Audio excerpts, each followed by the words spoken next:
네, 경제 뷰포인트 시간입니다. 200대 1, 엊그제였습니다. 지난 28일 1순위 청약을 받은 세종시 한 아파트의 평균 경쟁률입니다. 1,100여 가구 모집에 22만 명이나 몰린 거죠. 공교롭게도 이날은 정부가 부동산 시장 안정을 위해서 대국민 담화를 발표하면서 집값 하락을 경고한 날이기도 합니다. 지금은 불안감에 의한 추격 매수보다는 향후의 시장 상황, 유동성 상황, 객관적인 지표, 그리고 다수 전문가 의견 등에 귀 기울이며 진중하게 결정을 해 주셔야 할 때라고 보여집니다.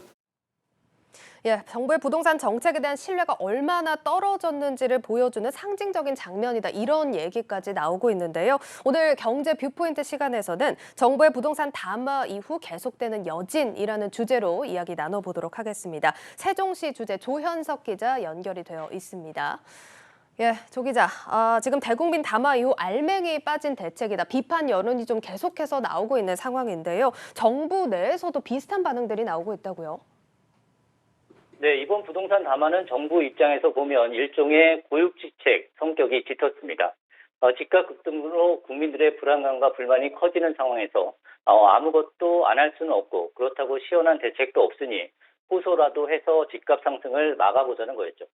그래서 발표 이전부터 정부 내에서도 굳이 해야 하느냐 이런 기류가 감지되기도 했었는데 앞서도 전해드린 대로 청와대로부터 이런저런 시그널도 있었지만 아무튼 외견상으론 홍남기 부총리의 결단으로 결국 담화가 진행됐습니다.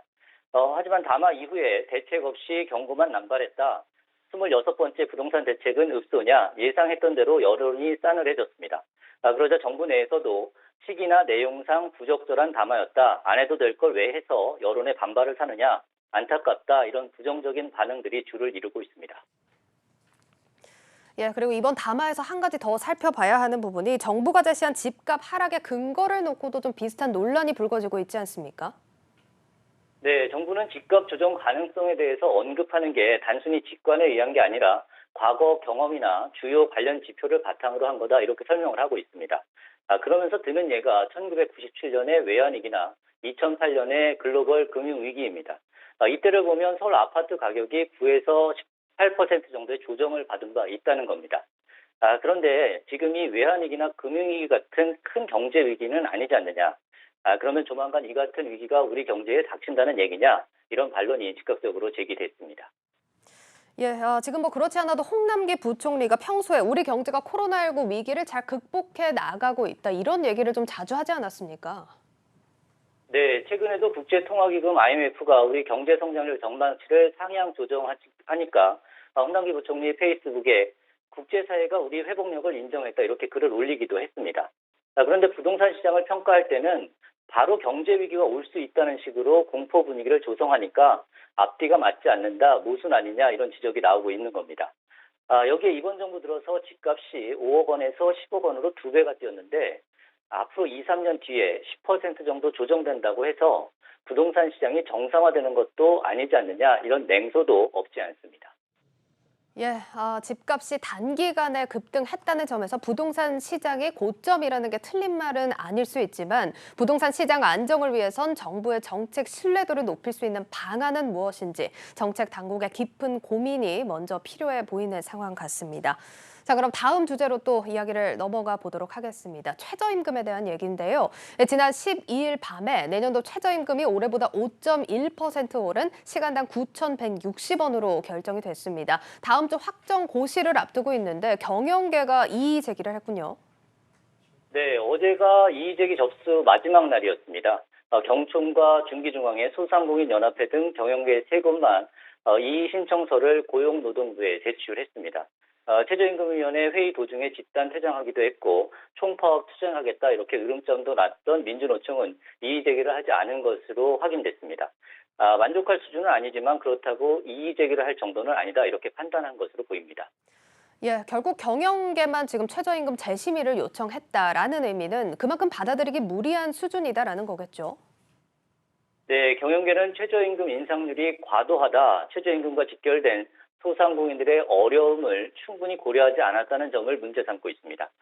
결국 취약계층 고용에 부정적인 영향을 미칠 수밖에 없으니 재심의를 진지하게 검토해 달라는 겁니다.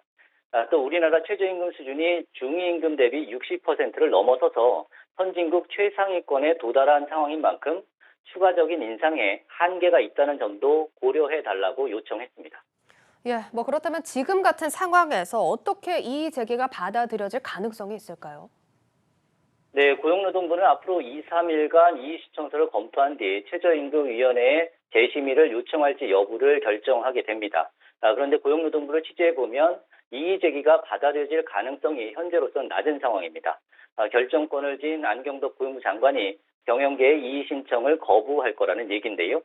고용부 관계자는 재심의 요청을 하려면 최저임금 결정의 절차상 내용상 문제가 있어야 하는데 현재로선 큰 하자는 없는 것으로 판단하고 있다 이렇게 밝혔습니다.